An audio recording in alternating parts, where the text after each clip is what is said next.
Selamat datang di channel Ye Chen Ping Mania. Terima kasih pada Tuan Rahim Awang dan Tuan Mohriduan yang sudah berlangganan di channel Ye Chen Ping Mania. Semoga dilancarkan rezekinya dan diberikan umur panjang yang penuh keberkahan. Terima kasih kepada semuanya yang sudah like dan subscribe. Semoga selalu diberikan kesehatan dan kesuksesan. Naga tak terkalahkan bab 7538 sampai bab 7539. Bernard Arnault sangat menyadari bahwa, mengingat status, latar belakang, serta industri dan kekuatan ekonomi Ye Chen saat ini, ia sebenarnya tidak peduli dengan 10 atau 20 miliar dolar AS. Bahkan jika ditambahkan angka 0, mustahil untuk menarik perhatiannya. Memberinya 2 pulau sama sekali tidak berarti baginya. Memberinya 10 atau 20 miliar dolar AS secara langsung mungkin tidak akan ia pahami. Namun, Bernard Arnault merasa bahwa, karena Ye Chen adalah pengendali sebenarnya di Wan Long Hall, sebaiknya ia menuruti keinginannya dan menghabiskan uang untuk Wan Long Hall. Dengan Blackwater Company di ambang kehancuran, Wan Long Hall pasti akan membuka peluang pengembangan baru. Mensponsori Wan Long Hall dengan dana saat ini tentu akan membantunya meningkatkan kekuatannya dengan cepat. Faktanya, Wan Long Hall tidak kekurangan uang. Tiket makan jangka panjang yang Ye Chen temukan untuk Wan Long Hall bukan hanya 1 atau 2. Terlebih lagi, pendapatan Wan Long Hall sangat besar. Mereka telah menginvestasikan sejumlah besar dana untuk membangun markasnya sendiri. Bahkan satelit komunikasi pun dikembangkan secara tertib. Namun, pembangunan infrastruktur selalu diuntungkan oleh lebih banyak uang. Hal ini seperti perencanaan kota. Ketika uang bukan masalah, membangun jalan terlebar bukanlah sebuah kesalahan. Melihat Bernard Arnault cukup bijaksana dan memberikan uang ini dengan sukarela, Ye Chen tersenyum tipis dan berkata, "Baiklah. Karena Anda sangat perhatian, saya akan berterima kasih atas nama Wan Long Hall." Bernard Arnault menghela napas lega dan berkata berulang kali, "Tuan Ye, Anda tidak perlu bersikap begitu sopan kepada saya. Anda telah banyak membantu saya. Sudah sepantasnya saya mengungkapkan sedikit rasa terima kasih. Selama Anda tidak meremehkan persembahan saya yang remeh ini, saya akan sangat senang." Ye Chen tersenyum dan bertanya, "Pemerintah AS pasti sangat membencimu saat ini.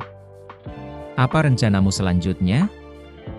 Bernard Arnault buru-buru berkata, "Untuk menjawab Tuan Ye, saya berencana untuk tinggal di sini selama beberapa hari lagi."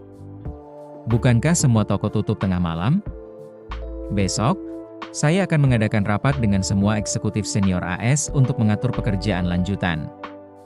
Pada saat yang sama, saya akan menghubungi media untuk terus meningkatkan liputan. Saya perkirakan, beberapa saat lagi hari ini, pemerintah AS akan mengadakan konferensi pers untuk mengumumkan metode penanganan Blackwater Company. Jika sikap mereka tulus, saya akan berhenti selagi saya unggul dan kembali ke Prancis dalam beberapa hari. Jika sikap mereka tidak cukup tulus, saya akan terus melawan mereka sampai akhir." Ye Chen tertawa dan berkata, "Keberanianmu patut dipuji. Ingat juga untuk membuka semua tokomu sampai tengah malam nanti. Bukankah kau sedang di Manhattan, New York? Sebaiknya cari toko terbesar di Manhattan dan datang langsung ke sana. Biarkan media mengobarkan gelombang momentum lainnya. Dengan begitu, semua tokomu kemungkinan besar akan mengalami hiruk-pikuk belanja malam ini.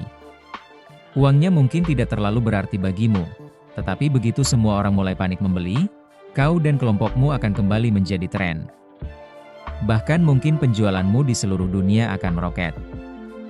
Bernard Arnault sedikit tertegun, berpikir dalam hati, bagaimana Ye Chen memikirkan apa yang akan kulakukan selanjutnya? Namun, ia tetap berpura-pura sangat terkejut dan berkata, "Oh, Tuan Ye, ide Anda sungguh brilian. Terima kasih banyak atas pengingatnya. Saya pasti akan memanfaatkan kesempatan ini untuk membuat beberapa topik." Setelah mengatakan itu, dia tidak lupa menyanjung Ye Chen, "Tuan Ye, Anda benar-benar pakar bisnis." Ye Chen berkata dengan acuh tak acuh, "Baiklah, berhentilah menyanjungku. Kau sangat pintar. Kau hanya bisa memikirkan lebih banyak dan lebih komprehensif daripada aku. Menceritakan hal-hal ini padamu seperti pamer di depan seorang ahli." Setelah itu, ia meregangkan badan dengan malas dan tersenyum, Kerugian buku di pasar AS selama 3 tahun akan dihitung sebagai poin pengalaman untukmu saat itu. Kamu harus membuat keributan besar di AS 2 hari ini. Bernard Arnault menelan pil penenang lagi dan berkata sambil tersenyum, "Baik, Tuan Ye. Semuanya akan mengikuti instruksi Anda." Setengah jam kemudian, di ruang pers Gedung Putih, para wartawan berkumpul. Pihak berwenang telah mengumumkan kepada dunia bahwa mereka akan membuat pernyataan tentang Blackwater Company dan insiden Whitehorse Island melalui konferensi pers ini. Setelah Bernard Arnault menimbulkan kehebohan besar di AS, perhatian media terhadap masalah ini meningkat pesat. Seluruh ruang pers dipenuhi orang, suasananya lebih semarak daripada Pekan Raya Kuil. Terima kasih masih menyimak channel Ye Chen Ping Mania. Karena skalanya yang besar, juru bicara wanita muda yang biasanya percaya diri menjadi luar biasa gugup sebelum naik ke panggung. Berdasarkan gaya dan kualitas psikologisnya yang biasa, bahkan jika dia diminta untuk mengatakan kebohongan yang dicemooh seluruh dunia, dia masih bisa melakukannya tanpa mengubah ekspresinya atau kehilangan detak jantung. Dengan kata-katanya sendiri, dia terlahir tangguh dan selalu tangguh. Namun, pendekatan hari ini sangat berbeda dari gaya biasanya. Hari ini, dia tidak bisa bersikap tangguh. Sebaliknya, dia harus mengakui kesalahannya. Dia harus mewakili pemerintah AS dan meminta maaf kepada dunia atas masalah Blackwater Company. Pada saat yang sama, ia juga akan mengumumkan serangkaian keputusan hukuman oleh AS terhadap Blackwater Company. Berpikir bahwa, dalam beberapa tahun sejak debutnya, dia tidak pernah menundukkan kepalanya atau menyerah, dan hari ini dia akan melanggar presiden ini. Dia merasa sangat tidak puas di dalam. Namun, meskipun tidak puas, tak ada jalan lain. Lagi pula, baginya, ia hanyalah seorang juru bicara. Sikap, kata-kata, dan pandangan yang diungkapkan dalam setiap pidato semuanya ditentukan dari atas. Ia hanya bisa mengikuti aturan. Ketika saatnya tiba, dia menarik napas dalam-dalam beberapa kali dan melangkah ke aula. Saat dia muncul, senter wartawan media terus menyala, suara rana kamera terus-menerus bergema di seluruh aula. Juru bicara naik ke podium, menyesuaikan pikirannya, dan berkata, "Selamat datang semuanya di konferensi pers hari ini. Sebelum konferensi pers hari ini dimulai, pertama-tama saya harus mewakili pemerintah AS dan menyampaikan permintaan maaf kepada para turis dan staf yang terlibat dalam insiden serangan teroris di Whitehorse Island. Kami terlalu mudah mempercayai penyerahan diri seorang eksekutif Blackwater Company, berpikir bahwa masalah ini hanyalah keputusan pribadinya dan tidak ada hubungannya dengan Blackwater Company, sehingga menghambat kemajuan investigasi. Yakinlah, kami pasti akan melakukan investigasi komprehensif atas insiden ini. Meminta maaf sejak awal, sikap ini terasa tidak terduga tetapi juga masuk akal. Pemerintah AS memang sedang berada di bawah tekanan besar saat ini. Tidak menangani masalah ini secara langsung hanya akan memperburuk keadaan." Kemudian, juru bicara tersebut melanjutkan, "Selain menyampaikan permintaan maaf, kami juga berharap melalui konferensi pers ini dapat mengumumkan kepada dunia bahwa, atas permintaan Presiden, FBI telah menangkap semua eksekutif senior Blackwater Company. Setelah penyelidikan selesai, mereka akan diserahkan ke pengadilan untuk diadili."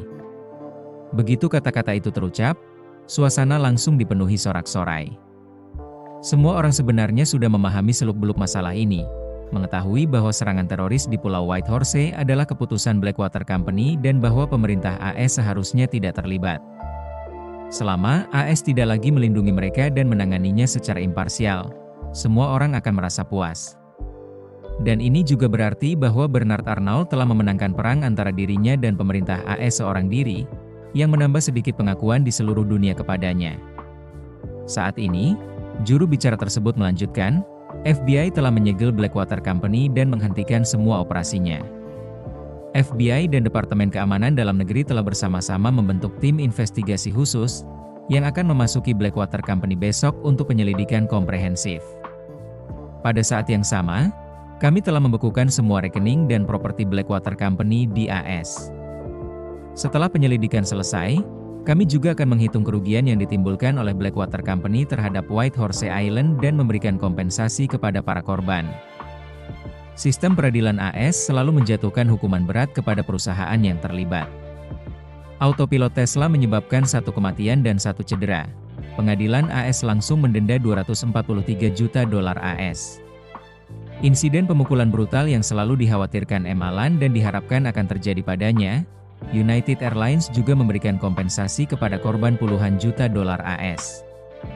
Meskipun semua korban tewas dalam insiden Pulau Whitehorse adalah tentara bayaran Blackwater Company, insiden itu membawa kerugian besar bagi Pulau Whitehorse.